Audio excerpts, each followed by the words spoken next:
Hey Karen, how's it going? And thanks for welcoming us to your lovely home. Oh, I feel so honored to have you here. Thank you very much for coming around to my place. Yeah. I met up Karen a while ago. I was actually one of her students in one of her classes, and that's how I became to know Karen. And Karen runs Airbnb. And having done a couple of Airbnb myself, I figured let's come and actually have to see someone else who is doing it as a profession. This is what you do. Yep, for 7 years. For 7 I started years. hosting 7 years ago in this very same house that we are today. But what's your background, Karen, and why did you go into Airbnb?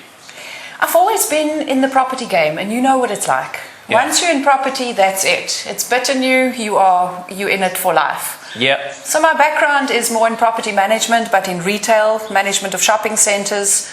So that's where I started off my career, and then went and worked for retailers on their property departments. And then I decided working for a boss is too much like hard work, and I'm going to be doing consulting work. So I started a consulting business. Okay. And I was busy on a project in Mozambique on a shopping center development there. Right. How far ago was this? Oh, this was 7 years ago, just Okay. before I started Airbnb. Right. And in Mozambique, everybody speaks Portuguese, the developer, the QS. Bom the dia, whole- como está? Yeah, como estás? Muy bien. Tudo bem. And I needed to learn to speak Portuguese because just for conversational purposes, Right, not for right. business. Business, everybody was English, but I enjoy languages, so I took a Portuguese language class. Right. Language lessons. And in my Portuguese language lessons was a lady who Airbnb'd one of the bedrooms in her apartment. And I said, well, what's Airbnb? Right. And she Then told you're coming me, from South Africa and you're in Mozambique. You know nothing about Airbnb. oh no, sorry, And- she was here. We did Portuguese language classes here in Right. South Africa. Okay. Good. And she was in Randburg, and she had a 2-bed apartment, and she was Airbnbing the 1 bedroom. Right. And I'd never heard of Airbnb before. It only launched officially in South Africa 2 years later. Okay. And I thought, well, I've got a spare room and it's standing there empty doing nothing. Let me put it on Airbnb and see what happens. Right. And that was 7 years ago. And here I am now with an Airbnb portfolio.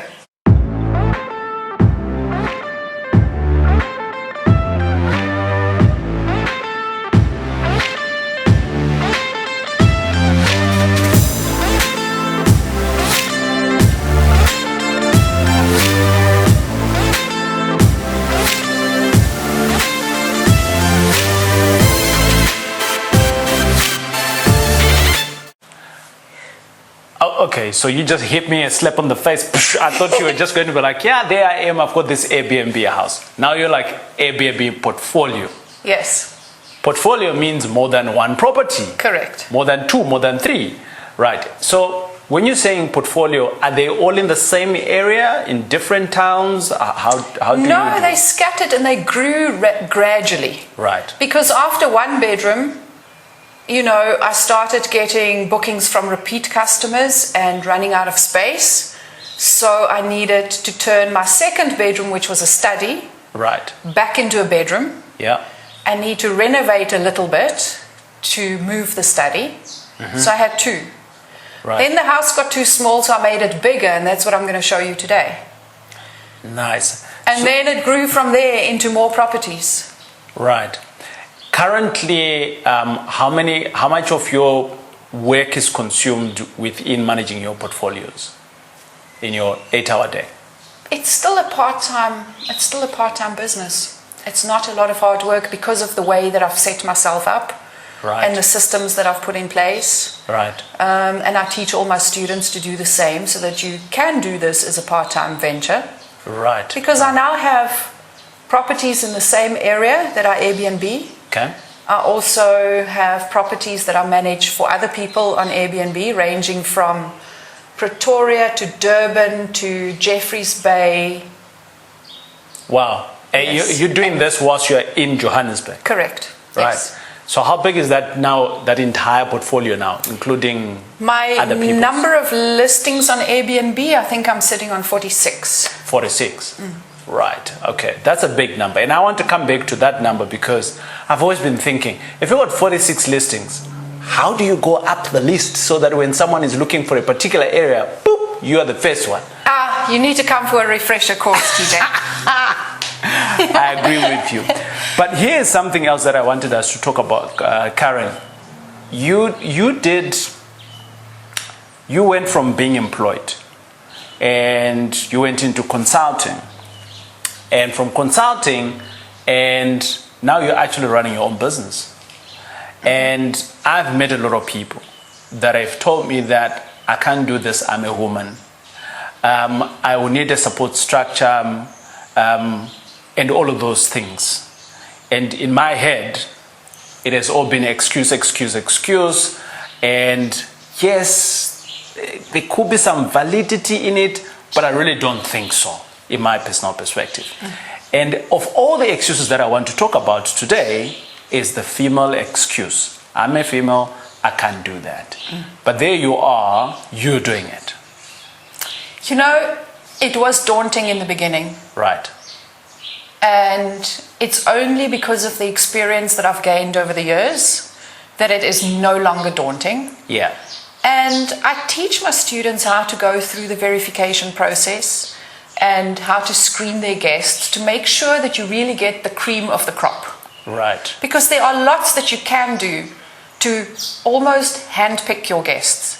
You don't have to take every single one that inquires about your property and sends you a booking inquiry to come and stay with you. It's almost like dating, Karen. Not everyone who says hello is good for you, ne? Exactly. I like that. I'm going to use that if I may.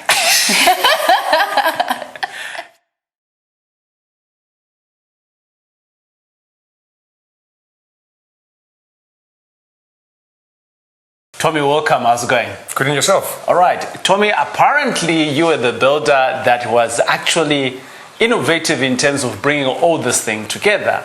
And how long have you been in the business? We started the building company in 2009. Okay. So we've been in it for 11 years, going on for Good. 11 years. Right. We started it as a small, just a renovations company, Yeah. which then grew into obviously bigger developments and then building houses for Karen, like she did here for the Airbnb. Okay, good stuff. And when you came through, how did you meet up with Karen? We have an architect by the name of Pauline Russell, Yeah. which I've done a lot of work before. Yeah. And I introduced her to Karen. Yeah. Because Karen wanted to do the renovation, and that's how we met up. Okay, good.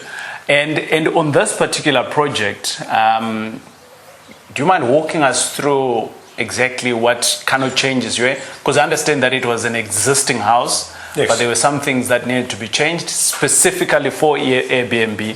Did you know at that time that Karen was already doing Airbnb? Yes, she explained that this was going to be rented out as Airbnb once it was built. Okay. What was her specifics? I mean, one or two specifics that she wanted. She just wanted to increase from a 2-bedroom to a 4-bedroom unit. In other words, you've got all this garden space. You've got the parking outside.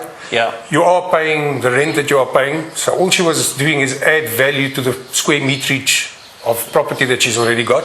Right. She needed an entertainment area like you can see here for where the guests can come and have a braai, sit down, have a drink at the table. Right. Created a nice extra laundry with a kitchenette for those customers. So it was actually just enhancing what she had to get more customers and more people to come and rent from her. Okay. So this whole place here, what was it before? This was just a patio. Open patio with a pergola. Yeah. The pergola was at this height. Right. And we took out the pergola. We kept the old tiles. We just covered them while we were building. We put up the buildings, put up the new windows, the sliding doors, and then the roof. The roof, as you can see, was just extended from the existing to keep the same look, the architectural look. So if you're standing on the front and looking this way, it looks the same way it would have looked 100% before. Yes. Yeah. Okay, good. And I think maybe let's go from the outside, and we're going to go and look into the units a little bit in terms of the changes that you made outside to extend the living space. Yes, well, we'll go inside. This patio on this side wasn't here. We had to build that on. Right. So this just stopped over there. We built all of this on. Okay. And then from this line, the 2 new bedrooms. Okay. So it's almost having a new house that you created here. Yeah. Okay. And then we needed to keep the same look of the doors. So we had to Right. custom make. We couldn't find those frames again. Okay. So we got a carpenter out that built these 2 doors and frames to look like the original ones. Okay. All right. So if you look at the house, you can't say that it's been built on. It looks like the it's been there from the start. It is flowing. Yes, correct. All right, good. And that's also important for when you're in the business where you have guests coming in. The look and feel needs to be immaculate, needs to be looking like it's not a lot of changes that's happening. Exactly, and well done on this project. Thank you. On a project like this one, what kind of professionals would you also need to have? Because I mean, Karen could come in and say, Tommy, change that, change that, change that. Firstly, you need an architect to do the design. They have to then hand in the plans and make sure that all is drawn to the municipal standards. Okay. Once they've received approval on the plans, then only we can start building. Okay. When designing, obviously we need an electrician, we need a plumber, we need a glazing guy, because everybody needs to hand in certificates to get an a certificate of occupation. What is glazing? Glazing is the glass that you put in. Okay. So you can't just get anybody they need to be certified. Right. You need to put a certain thickness of glass in. Right. On this, as I can remember, was 6.35 millimeter shatterproof glass. Okay. That needs to be in. And once that's done, they give you a certificate. That gets handed in then to the building inspector with the plumbing certificate, the electric certificate, the certificate for the roof, and the engineering certificate for the foundations. Right. Once they receive all of that, they supply you with an occupational certificate. Without that, you're not allowed to occupy the property. Okay, good. Tommy, I haven't met any builder, any project manager who goes through to a project, including my projects of my own, where a project has gone in smooth. And they tell you, there's a house, build it, and what kind of challenges had you experienced on this? I mean, it's a beautiful building that you have now put up. Thank you. And in my view, the more beautiful they are, the more challenges they are. I've got the saying in the building industry that says, if you bake cakes, you're going to break eggs. Right. And yeah, we had a few broken eggs. But Right. Because of the good relationship between me and Karen from the start, it was easy for us to pick up the broken pieces when it happened. Yeah. One of the small challenges that we had was these sliding doors. Those tracks were elevated 25 millimeters above the floor level. Right. Now you must remember this was a original patio, so those tiles were at those levels. We didn't put in the tiles afterwards. So Right, all we did was we retrofitted those tracks on top of the existing tiles. Okay. So Karen came in one day and she said, guys, somebody is going to trip over this one day and get hurt. We cannot leave it like that. And I said, but Karen, we did not quote on putting it in because this was an existing patio. Yeah. She said, well, guys, then you must give me a price, but we're going to put them in the ground. We're going to take a grinder, we're going to open this up, and we're going to put them away so that nobody can trip over it. Yeah. And we made a price, and Karen was happy, and we retrofitted them. Yeah. So that was one of the challenges that we overcome very easily. I mean, look, I'm just trying to figure out why would Karen ask you to put it down that way? I mean, if any of her family members gets hurt, you know, so what? I mean, you get hurt, you go to the hospital, you get sorted. That's family. Yeah. But if you've got paying customers living in your house, getting hurt on your property, that becomes a public liability. 100%, 100%. And you don't want that. I mean, you want to try and make your place as safe as possible to prevent any of situations like that occurring. Yeah. And at this junction, when Karen had asked you this, I don't know how long she'd been running her Airbnb, but for someone else who's starting off, there is no way you could have foreseen that. No, for sure. And for me, I'm always saying that when you're going on into journeys like these ones, like this is very small, but the impact that it could have had you not been doing it, there is no way you could have seen this. Yeah. And for me, Karen, running through her training programs and things like that, this is where actually I've realized that if you work with someone else who's done it, it adds value into what you are doing now, because everything that you're doing it blindly. Exactly. right? And the repercussion of it could be much, much bigger later. But the expense, which you could have sorted it now, was next to nothing. Yeah, let's say it was, I can't think it would have been more than 1,000 rand for us to grind that open and put it in. Let's say it was that. Yeah, but I mean, if yeah. you didn't do it at that stage and Karen didn't tell us to do it and somebody got hurt maybe a year ago, Yeah. it would have cost a lot more than 1,000 rand Awesome stuff. for somebody Yeah. that got hurt there. But this is a small problem. You solved it. We solved it. That's why Done. you're here. Yeah, exactly. That's what I get paid for. Awesome stuff. What else has been a big challenge? The Huskies, Yeah. there's two of them. I don't know where the other one is. Smoky. Smokey and There is Smoky. Is a let, eh? Is it he or she? He. it's a him. Okay. Now these two dogs, if you open that gate, even Right. that big, Yes. they get their nose in and they're out. Right. And they won't stop running until they get to the main gate. I think it was probably 4 or 5 times that we had to run with a whole team of guys up to go catch them and bring them back to the property. But that wasn't the baddest. Right. The one day they got out, and a lady also living here, her Chihuahua was also not in the yard. Chihuahua is the smaller Small dog. like that. Yeah. And needless to say, the Chihuahua is not with us anymore. So that was a terrible day for all of us.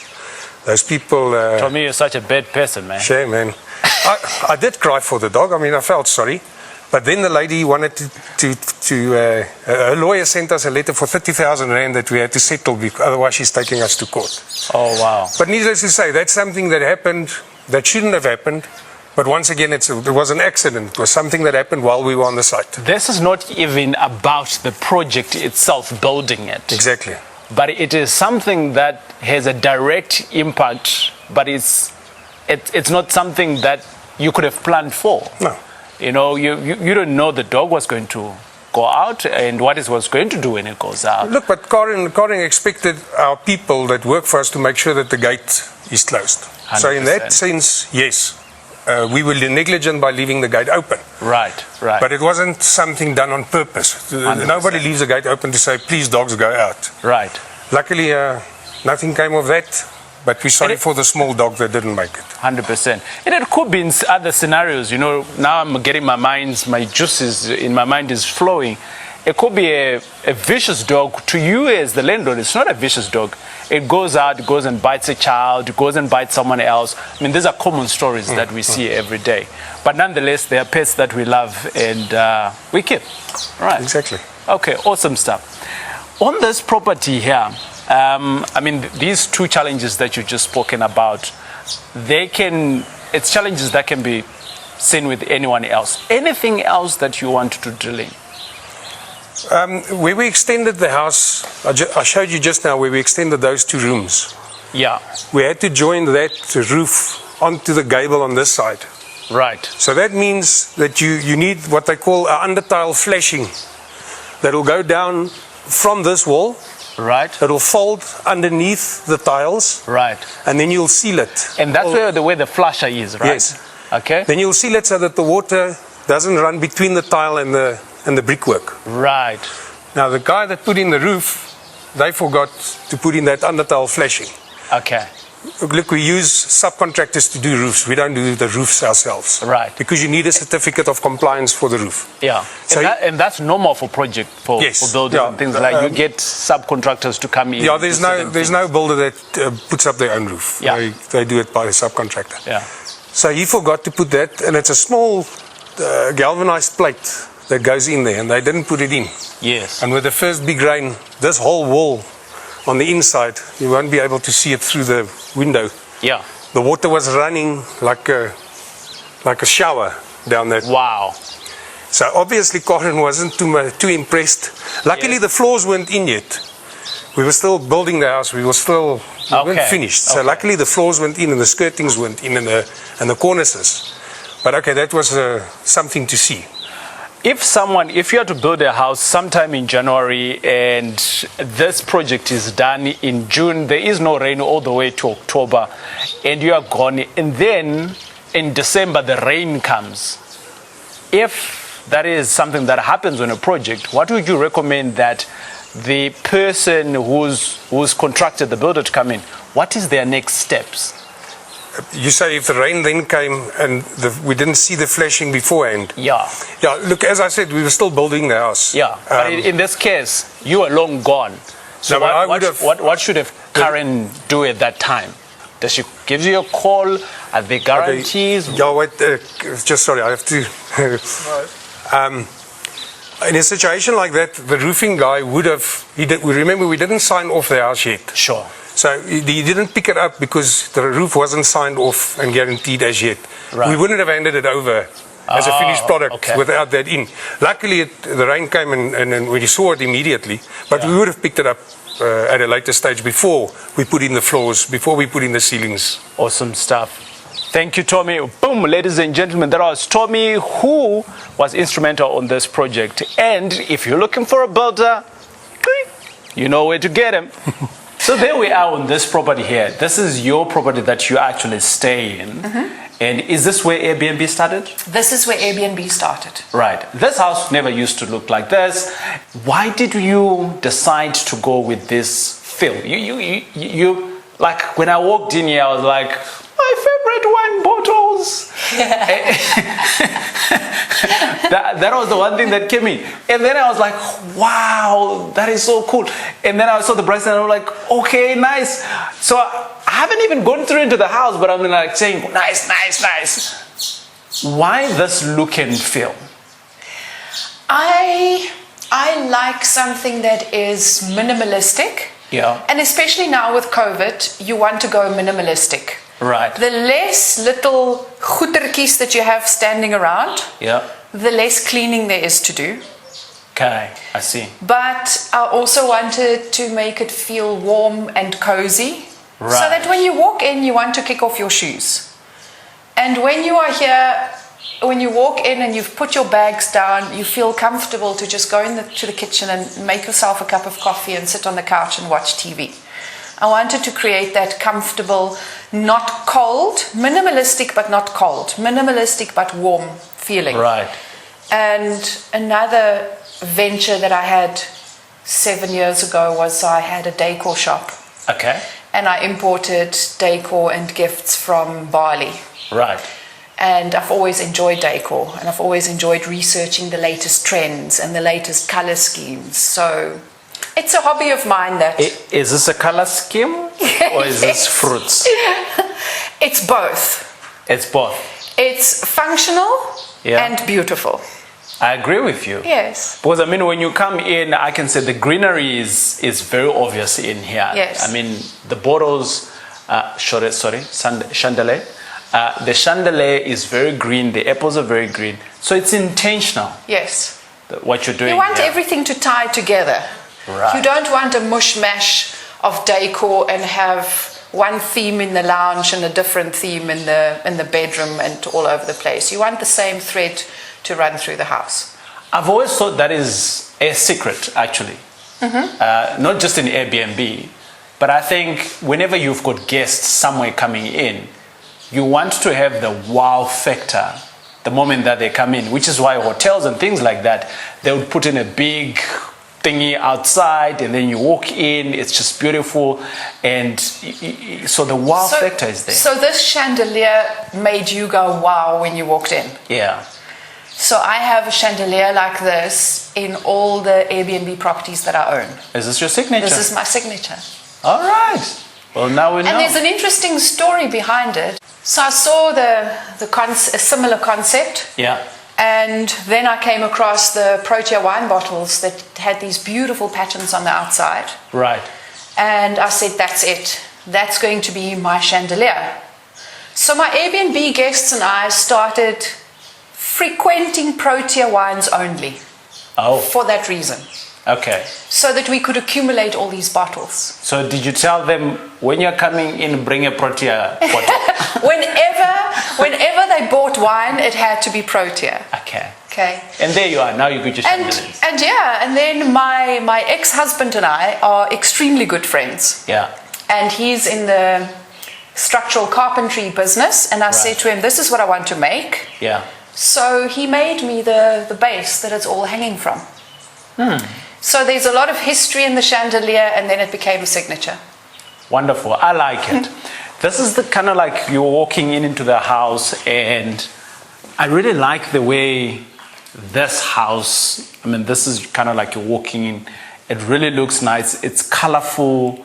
And was this the original space of the house? This was the original lounge, and the house stopped here. These sliding doors were the doors to the outside of the house. Right. Because that patio was just a patio before, with a little pergola over it. Yeah. And when Tommy did the house renovations for me, we enclosed it, built a roof and a braai and a whole entertainment area. Right. Because that's where it all started. I wanted somewhere for my guests where we could sit and socialize. Wow. So I just wanted to put a roof over the patio. Mm-hmm. And then I got an architect in. And then she said, well, what about rather this and that? And I said, okay, all right, do some drawings for me. But I also later maybe want to extend the house. Right. So can you do drawings for me at the same time? And she said, yes, I can. But once we submit them to council, you have to build within a certain period. And then I said to her, let's just do everything at once. Right. Because by then I'd run my numbers. I knew what my 2 bedrooms were bringing me every month. Yeah. And I did my calculations and said, if I do double that, I'll be getting a really good return on the renovations if I extend the house. Yeah. So we just did the whole bang shoot at once. Nice. Yes. If I'm a guest, I have the use of that property. Absolutely. The braai, so I can braai the garden, the anytime. braai area, the TV, Yeah. the lounge, the kitchen, all Your all kitchen the looks common very areas. nice, and it's. Thank you. You got gas, So the kitchen was also much smaller. you've got no sink. We've got a sink hidden around the corner here. Oh, I see. The sink used to be on that wall. Right. But then the moment you come in at the front door, the first thing you would see was the sink. So when I renovated the kitchen, we gutted the whole place and we moved the kitchen across. But that traditionally. So if I'm talking to my builder and I say I want the sink to be in this position, especially here, Yes. you have no outer wall here. They're going to make arguments with you that no, it has to be outside because the plumbing needs to be there. Mm-hmm. I mean, how did you get it right? You just need a clever builder. That's it. Yes. I like that. So the plumbing runs on the floor along the outside behind the cupboards. Right. So all along the perimeter of the kitchen, the plumbing goes to the outside. There used to be a washing machine there, so we already had the water supply. So it's only the waste that we're channeling towards the outside there. It's intentional for you because your look and feel and the wow factor that you're creating is that when someone is walking in, they're not seeing the hutas of the house. When you're walking in, you want to have a focal point. Right. So whenever you walk into a room, whatever you see first, that's got to be your focal point. So when you walk in through the door there, the first thing you see is this wall with the beautiful photos and the wine rack on the side. And my very expensive solid wood kitchen countertop. It ties in. Yes. It ties in. Yes. I really like it. I like the way that you've decorated your house. Now, let's jump into a particular room that maybe one of your guests would... Oh, and here I have a chalkboard. Right. Which at the top it says, before I die, I want 2. Oh, nice. And I leave a bucket of chalk on the floor, on the corner there. Yeah. And my guests come and they just write down their dreams. Really? Yes. I like This one wants to climb Kilimanjaro with Nina. Right. That one wants to live to be a granddad and visit as many countries as my age. So, yeah, this is where the dreams are written. Nice. So this room, I have a guest here today, so I can't show you inside, but you have the photos. Right. How long has this guest been here? He's been here for a month now, having booked for a second month. Okay, that's not the concept of Airbnb, because people think that Airbnb, it's 2 days, 1 day, and you're talking about That's the thing about Airbnb. They allow you to be. It's a platform that allows you to be so flexible. Right. You're not a hotel where you have to accept everybody that comes knocking on your inbox. Mm-hmm. And you don't have to take somebody for 1, 2, or 3 days. Right. I don't take any short-term rentals. Okay. So I have geared my entire property towards long-term business. Okay. So I have a lot of guests who need a place to stay long-term, and I call them the in limbo travelers. Right. Right. They're on their way somewhere. And what traditionally, when you're saying not traditionally, but they're in between, right? In what kind of a person is that? Is that a doctor? Somebody who's busy building a house and it's not ready to move into yet. Yes, yes. Somebody who's moving from another city. Yes. And on a new changing jobs, Yeah, and they just want to check out the area and see is this where they want to settle. We get a lot of that in Cape Town. Yeah. I can imagine, yes. Let's jump into. So that was my first room. Yeah. This used to be my study that then became my second room, and the house ended here. Right. This was my 3-bedroom house because I live upstairs in the third room. Okay. So then we took out the built-in cupboard that was here. Right. And we just made this room smaller, and we moved the cupboard further into the room so that we could create a passage going through. Good. And then this is where the new house starts, and because it's built on a slope, we had to put a few steps down into the new section. Right. So and now this is now the new. We are in the new house. We're in the new house, yes. But it flows nicely. It doesn't feel like it's separate. Because I've taken the same flooring all the way through. Sure. I've taken the same paint color all the way through. Yeah. And the same theme. All right, we couldn't see the themes in those rooms, but every room is themed to a different country. Wow. So decorated to either South Africa or Malawi or Cuba or Russia or something. Yeah. Okay. And then this is the laundry room, which if somebody had to buy this house from me, could easily just close it off there and have a separate flatlet here completely on its own with its own kitchen. This can easily be converted to a kitchen. Now we just use it for a laundry room. Karen, you live in a complex. This is a complex, and traditionally you can't do plenty add-ons, but you went a little bit crazy and you did it anyway. In terms of navigating the body corporate, the council and things like that, how difficult was that? So in this complex where my property is situated, we are classified as freehold. Good. So we're not sectional title. Sectional title, you would be far more restricted. Sure.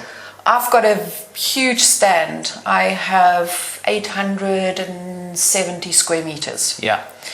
And prior to me doing renovations, some other owners in the complex already did similar renovations. Okay. And everybody signed off on it. You know, Yeah. you just need to get your neighbor's consent and go through the approval process. Yeah. So it wasn't really difficult from that point of view. I was very fortunate. Okay, good stuff. This is the one room that is now available. Yes, so I have a new guest moving in here today who's also booked for a month. Yeah. Another long-term guest. That lady there looks very much, easily be my grandmother. Really? Yeah. Smoking a Cuban cigar. Because this is my Cuban room, so I have all the Cuban decor here. It's really nice. Thank you. I like the handles here. Like, where do you get stuff like this, man? You just shop around for it. You must come with me when I go shopping. It's so much nicer than the standard that you get. But yes, so all the guests can go out into the garden. They all have sliding doors from their bedrooms. Okay. Now let's talk about your clients that come in, right? So this is their space that they're coming into, and this is what belongs to them for the time of their stay. What do they get? So everything in the room is their space. Right. When they book this is entirely their space. Right. I have the space saver desks. Right. Because nowadays it's very important to have a work from home space. Right. Because they get free uncapped Wi-Fi. A lot of people work from home. Right. So my Wi-Fi is really good. Your desks are quite interesting here. Yes. Let me show you how it fits together. It's very easy. Okay. You fold this out, and then there's a lever there that you pull out. Oh, like nice. this. So even if you have a small townhouse, it's nice to put this in because when you don't need it, you collapse it and it doesn't take up any space. Yeah. Nice. And it's still in the way of your mirror here. Yes. And you can still stand here and do your hair and get dressed. Right. Can I show you something else that's very nifty that I enjoy doing because bedside tables are very expensive. Yeah. You can pay 1,500 rand for a bedside table and then you've only got one. Right. And you want somewhere where you can put your lamp, your bedside lamp, so that you can read at night. Right. So, have a look at this. How nifty is this? You just mount your bedside lamp on your wooden headboard. And then you have a bookshelf where you can put your book and your cell phone and whatever. Nice. So, they get the use of the room. Yes. They get the use of the kitchen. Right. Mm-hmm. Wi-Fi, the garden, lovely garden. And literally like everything that they have in a normal home. Mm-hmm. And this is their private space. Mm-hmm. You got some goodies on there. Yeah, so when a new guest moves in, they get my branded water. Right. And they also get a welcome pack, just to say welcome and I hope you're going to have a good stay. And in that welcome pack, depending on if I know who it is, if it's somebody that I know is coming from overseas on a long flight and they're arriving late at night, I'll pack something in there for them: coffee, tea, milk, just little sachets, and maybe a biscuit or rusk for breakfast, and I'll put in some nibblies. Karen, I do this for a living as well, but not from an Airbnb perspective. And when I look at some of the Airbnb, I travel quite a bit, and I don't see the level of effort that you're putting in. Thank you. But I also want to look at the reward, right? There's another house, not this one here. There's another house that you Airbnb. I know next door there's someone else who's renting out a house there. In your Airbnb house there, is it a 3-bed, 2-bed? 3-bed, yeah. So it's a 3-bed. Yes. Traditional 3-bed in a complex. Yes. Right? How much do you Airbnb that house? 100%. 100%. Right. And in terms of numbers, when you're doing, so you don't stay there, so you Airbnb all of it. You got some tenants in there now? Yes. Right. How much are they paying there now? So they are there for 3 months. For 3 months, okay. They're busy building a house and their house is not ready yet. Right. And they needed somewhere interim to stay. So that's my typical client. Right. Fully furnitured, Fully Wi-Fi, furnished, everything. It's got everything. Yeah. I provide, included in the Airbnb offering, is a cleaning service. Sure. So depending on, at my house, twice a week. Right. At that one, for example, once a week. There's a cleaning service, Wi-Fi, everything fully furnished, everything included. And they pay about 21 per month. Okay. And my neighbor, who's on the old school, the traditional 1-year lease that you sign with a tenant and you give him the place You're talking about me, okay? Yes. All right. The market rental there is 11,000 a month. Okay. Boom. So if you take that money, take it one step further. Take that extra money that I'm earning over and above what my neighbor earns. Yeah. And you put that money into your bond. Do you know how quickly you're going to pay off your bond? Well done. That's why Airbnb pays off. So as we walk around, this is the bathing room. And are there any people that share bathing rooms? Oh, yes. So in this house, I have 2 people sharing 1 bathroom. So for every 2 rooms, there's 1 bathroom. For every 2 rooms, there's 1 bathing room. Okay. And how does that work? I mean, the people know upfront they're going to share a bathing room? Yes. You make it clear upfront in your Airbnb listing, in your description. Yeah. And people don't. I've been doing it for 7 years. And for 7 years, people have been absolutely fine with it.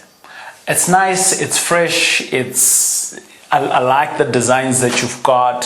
Simple, there's nothing wild around it. And I really like clean places. Yes. That's my thing. And for me, I can come and stay here and I don't mind coming back because I'm seeing it's clean, it's being looked after, and you're also putting in effort. And over and above that, you're also a cool person. Thank you. I hope. No, but that's important, right? Because you've got guests, and I actually want to ask you something around that, because by nature, I'm like super introverted. Right. By nature. Yes. Ask my wife, I just want to be with me, and that's okay, right? But when I am doing business, I know that doesn't pay the bills.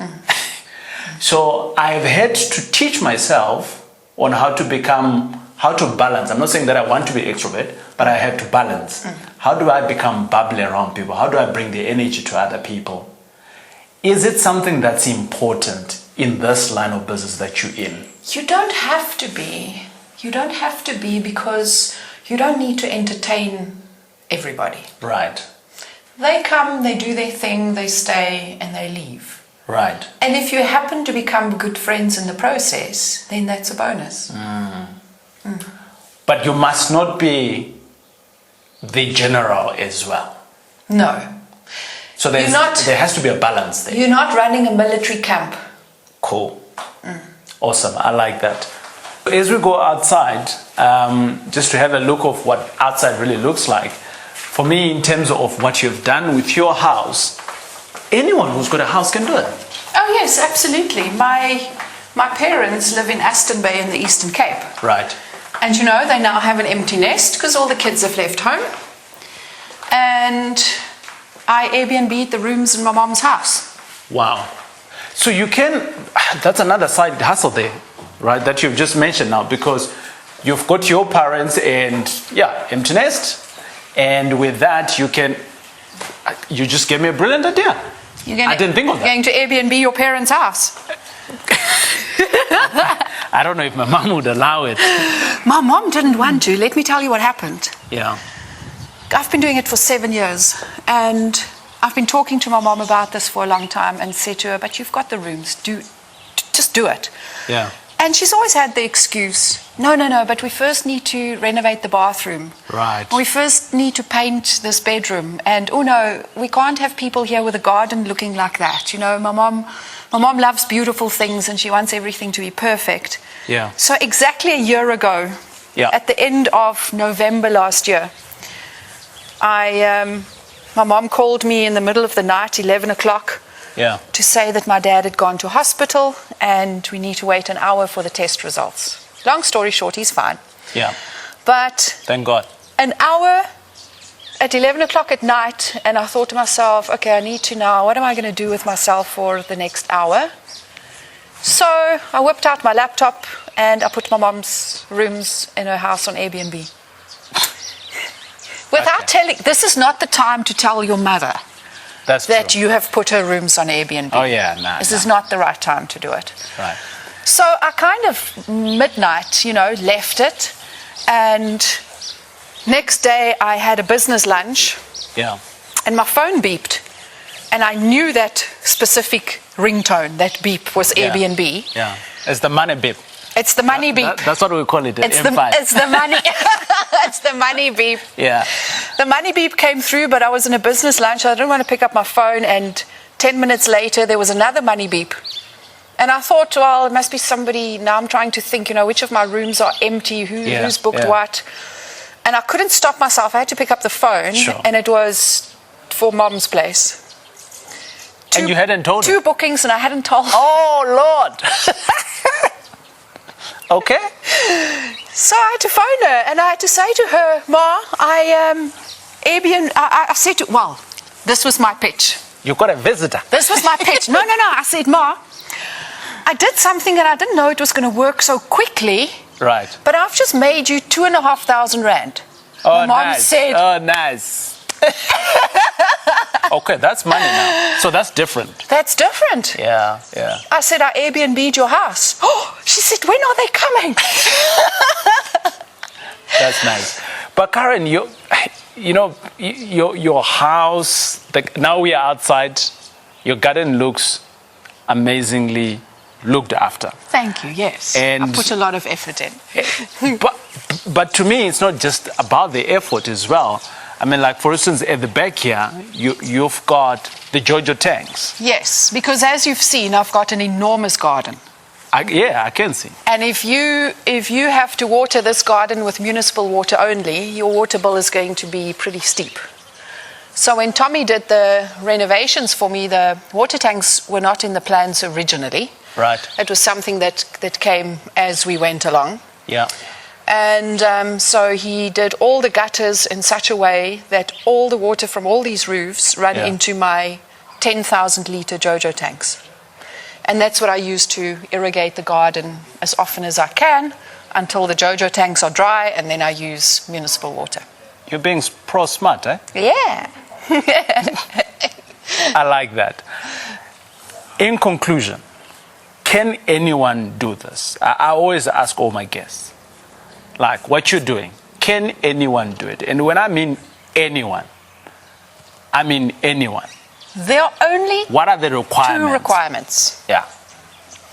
You must be over 18 okay. to register on the Airbnb platform. I think at this time, talk to them. Talk to them. Yeah. If they want to do it. Yeah. You must be over 18. Right. If you're not over 18, get somebody who's over 18. Right. Right? Yeah. Because we're living in the new economy. And the new economy is not about owning assets. It's about having access to assets. Control.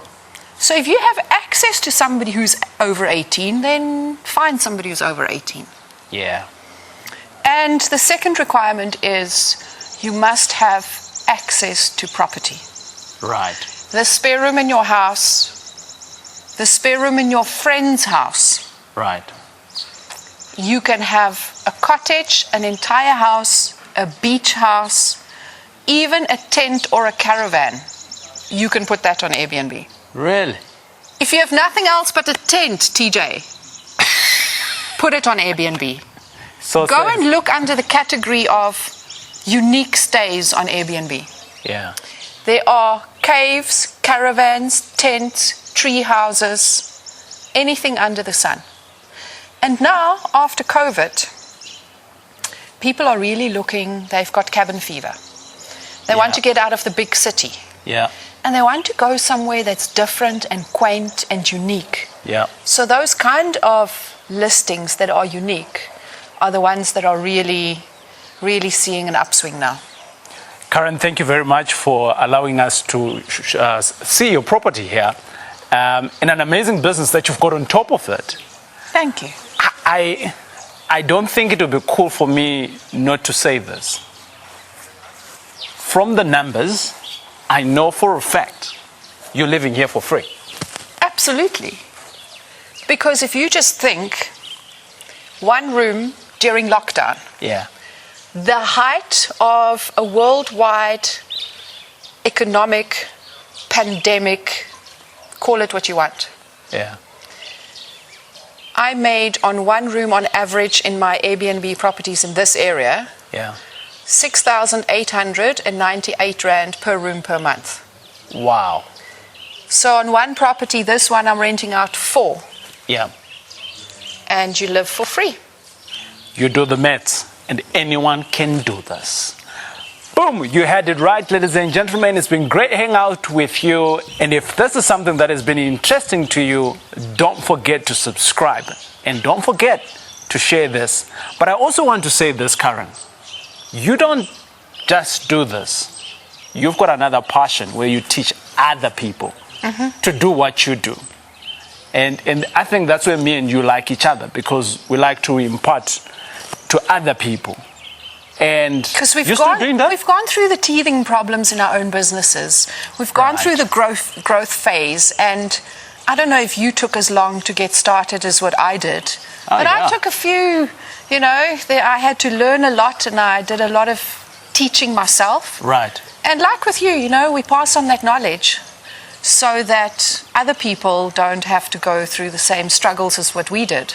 What do you take on? I still teach people how to do teach Airbnb properly. Yeah. Right. What do you take on to the notion where people say, yeah, but you're teaching other people and there isn't more land that's being created, so you're actually creating competition for yourself.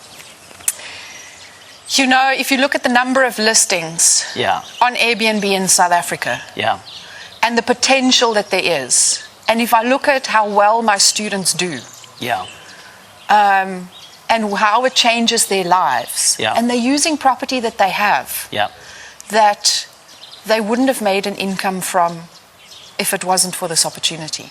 And that is, I never started this business with that kind of reward in mind. But when somebody comes to me in a month's time and tell me I've just made 16,000 Rand in my first month on Airbnb, there is nothing that beats that. That feeling that you've empowered somebody else, it's something that came with the business that was totally unexpected for me. Well done. Well done. Thank you. Ladies and gentlemen, we're going to conclude, and it's been great hanging out with you. And if Airbnb is something that you want to do, I don't teach it, but Karen does. You're going to find her details right in the comments below, and all you need to do is follow that, and voila, who knows, you might be owning your own Airbnb portfolio.